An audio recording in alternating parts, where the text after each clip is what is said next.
नमस्कार, आपका बहुत बहुत स्वागत है। मैं हूं आपके साथ अभिषेक तिवारी। बड़ी खबर से शुरुआत करेंगे बुलेटिन की। रायपुर से बड़ी खबर आ रही है। सीएम विष्णुदेव साय का आज बालोद दौरा होगा।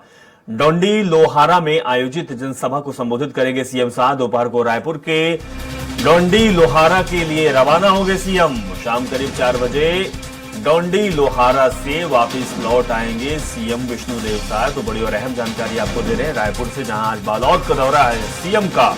लोकसभा चुनाव नजदीक आ चुका है, प्रत्याशियों के नामों का ऐलान हो चुका है, नामांकन की प्रक्रिया चालू हो चुकी है और इस बीच बालोद का दौरा बेहद ही खास कह सकते हैं सीएम साय का, क्योंकि चुनावी जनसभा को संबोधित करेंगे और बीजेपी के पक्ष में माहौल बनाने का काम करेंगे।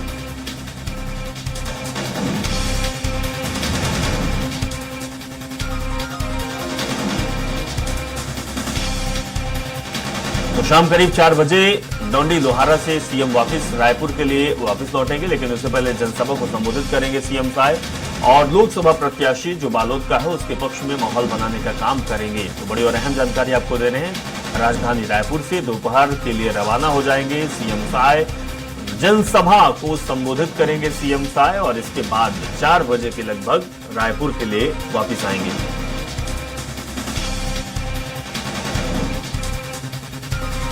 हेमंत शर्मा हमारे संवाददाता लाइव जुड़ चुके, उनके पास चलेंगे, जानकारी लेंगे। हेमंत, बेहद ही खास दौरा कह सकते हैं क्योंकि लोकसभा चुनाव है। बालोद के लिए रवाना होंगे दोपहर में सीएम साय।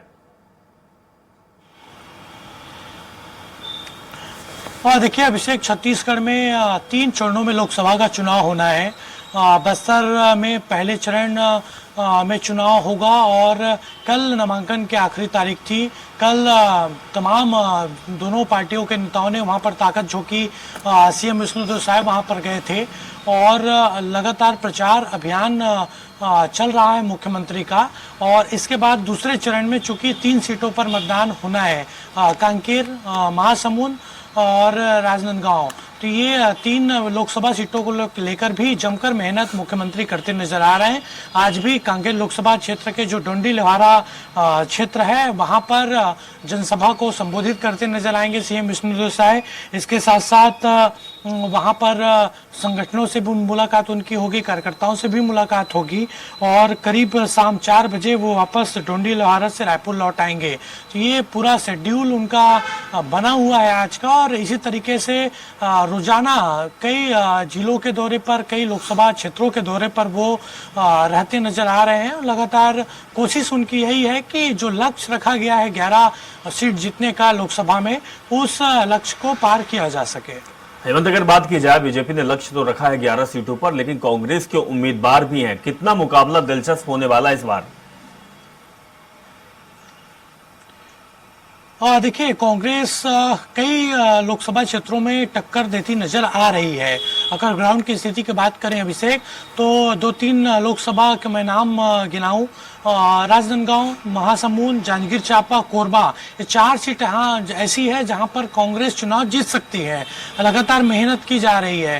राजनांदगांव से पूर्व सीएम भूपेश बघेल मैदान पर हैं, पूर्व मंत्री तामदास साहू महासमुंद से मैदान पर हैं, वर्तमान सांसद ज्योत्सना महंत जो डॉक्टर चरणदास महंत की पत्नी हैं वो कोरबा से हैं, और इसी तरीके से जांजगीर चांपा से पूर्व मंत्री शिव डहरिया। 3 सीटों पर काफी कड़ी टक्कर देखी जा रही है। इसके साथ साथ कांकेर भी कांग्रेस के पाले में जा सकता है, क्योंकि पिछली बार महज 6000 वोटों से कांग्रेस ने उस सीट को गंवाया था और जो व्यक्ति उस समय मैदान पर थे कांग्रेस की ओर से, वीरेश ठाकुर, उनको फिर से चुनावी मैदान में उतारा गया है। तो काफी दिलचस्प मुकाबला होगा। हालांकि अपने दावे हैं बीजेपी के कि 11 सीट वो जीतने जा रही है, लेकिन इतना आसान नहीं होगा। कांग्रेस के प्रत्याशी काफी टक्कर लोकसभा क्षेत्रों में देते नजर आ रहे हैं। हेमंत, अगर बात की जाए, पूर्व सीएम भूपेश बघेल भी चुनावी मैदान में उतरे हुए हैं। अगर रायपुर की बात करें तो विकास दुबे भी मैदान पर उतरे हुए हैं। युवाओं की पसंद कह जाते हैं, उनका क्या है? ये देखिए दोनों सीट काफी महत्वपूर्ण है कांग्रेस के लिए। सबसे महत्वपूर्ण सीट है राजनांदगांव। एक तरीके से कहा जाए अभिषेक कि भूपेश बघेल का साख दांव पर लगा हुआ है। उस क्षेत्र में बीजेपी ने वर्तमान सांसद संतोष पांडे को मैदान में उतारा है और वो काफी लोकप्रिय हैं उस इलाके में। और ऐसे में चुनौती है भूपेश बघेल के सामने कि उस लोकप्रियता के सामने किस तरीके से अपनी लोकप्रियता को वहाँ पर वो फैला सकें, छाप छोड़ सकें, ताकि बेहतर तरीके से वो चुनाव जीत सके। हालांकि काफी मेहनत वहां पर भूपेश बघेल के द्वारा की जा रही है। जिस दिन से उनके नाम का ऐलान हुआ है, चुनाव का ऐलान भी नहीं हुआ था, तब से लगातार उस क्षेत्र में वो सक्रिय हैं। दिन रात मेहनत उनके द्वारा की जा रही है। तो परिणाम बताएगा किसके पक्ष में जो परिणाम है वो जाता है। और दूसरी सीट की बात आपने की, रायपुर बहुत मुश्किल है कांग्रेस के लिए, क्योंकि विकास उपाध्याय के सामने है बीजेपी से बृजमोहन अग्रवाल, जो 8 बार के अजय योद्धा हैं, लगातार विधायक वो बनते आ रहे हैं। लोकसभा चुनाव भी उन्होंने एक बार जीता था, फिर से मैदान में उनको उतारा गया है, मौका दिया है पार्टी ने। तो उनके सामने काफी बड़ी चुनौती है विकास उपाध्याय की। और विकास उपाध्याय फिर भी इस बीच किस तरीके से प्रदर्शन करते हैं वो देखने वाली बात होगी। बिल्कुल हेमंत, तो कहीं ना कहीं भारतीय जनता पार्टी और कांग्रेस की भी टक्कर कड़ी मानी जाती है। हेमंत, आप हमारे साथ बने रहिए।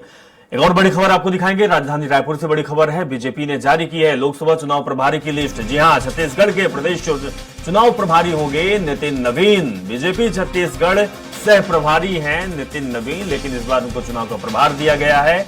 बड़े नेता हैं भारतीय जनता पार्टी के और उन पर अब बीजेपी दांव खेल रही है। पूरा प्रभार दिया गया है छत्तीसगढ़ का लोकसभा चुनाव के लिए। हेमंत हमारे साथ जुड़े हुए हैं। हेमंत, छत्तीसगढ़ का प्रभार अब नितिन नवीन को दिया गया है। देखिए, काफी महत्वपूर्ण है नितिन नवीन के लिए और काफी सब कुछ अच्छा चल रहा है नितिन नवीन के फेवर में। जिस तरीके से बात की जाए, उनको कैबिनेट मंत्री बनाया गया बिहार में। पहले से सह प्रभारी है ही हैं वो छत्तीसगढ़ के, और अब लोकसभा चुनाव की दृष्टि से चुनाव प्रभारी छत्तीसगढ़ का उनको बनाया गया है। पहले ये जिम्मेदारी वो माथुर के पास थी, लेकिन अब नितिन नवीन को जिम्मेदारी सौंपी गई है। नितिन नवीन एक कुशल रणनीतिकार के तौर पर निकल कर सामने आए हैं अभिषेक। विधानसभा चुनाव के दौरान काफी मेहनत उन्होंने छत्तीसगढ़ में की और उसका नतीजा परिणाम के रूप में हमें सामने आया। तो उसी का यहाँ पर नतीजा है कि उनको एक जिम्मेदारी दी गई है और अब प्रॉपर तरीके से वो बेहतर तरीके से खुलकर काम करेंगे छत्तीसगढ़ में। और लगातार बैठकों का दौर भी चल रहा है। बीजेपी में सबसे बड़ा टारगेट है लोकसभा की चुनाव, लोकसभा की सीटें किस तरीके से जीती जाए। और नितिन नवीन दिन रात इसके लिए मेहनत कर रहे हैं। लगातार वो रायपुर में हैं, अलग अलग इलाकों में जाकर बैठकें भी ले रहे हैं। अब इसी बीच उनके लिए खुशखबरी है और उनको चुनाव प्रभारी छत्तीसगढ़ का बनाया गया है। चलिए हेमंत, बहुत बहुत शुक्रिया जानकारी देने के लिए। तो बड़ी और अहम जानकारी दे रहे थे रायपुर से।